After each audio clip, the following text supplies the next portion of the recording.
ये kitchen tips करेंगे आपकी मदद। प्याज का छिलका उतार ले, इसके बाद उसे कुछ देर के लिए पानी में डुबोकर छोड़ दे। आधे घंटे बाद प्याज काटे।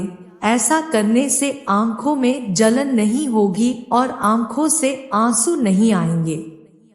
दही जमाते वक्त दूध में कच्चे नारियल का छोटा टुकड़ा डाल दे। दही कई दिनों तक फ्रेश रहेगा।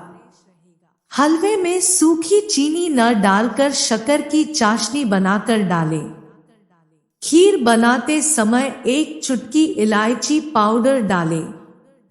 खीर में एक अलग ही स्वाद आ जाएगा।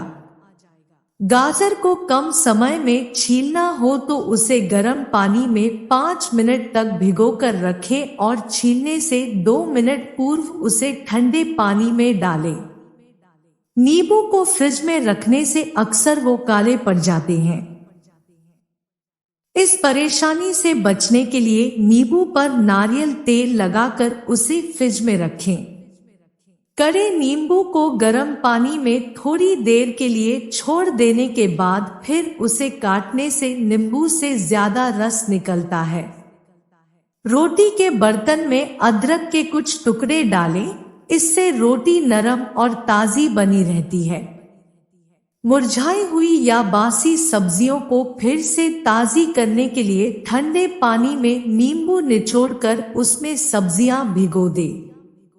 पूरी या पकौड़े तलते समय तेल में चुटकी भर नमक डाल दे, इससे पकौड़े कम तेल सोखेंगे। इससे तेल की बचत के साथ ही आपकी सेहत भी ठीक रहेगी। यदि आपको भिंडी को ज्यादा समय तक फ्रेश रखना है तो उस पर थोड़ा सा सरसों का तेल लगा देने से भिंडी अधिक समय तक ताजी रहेगी।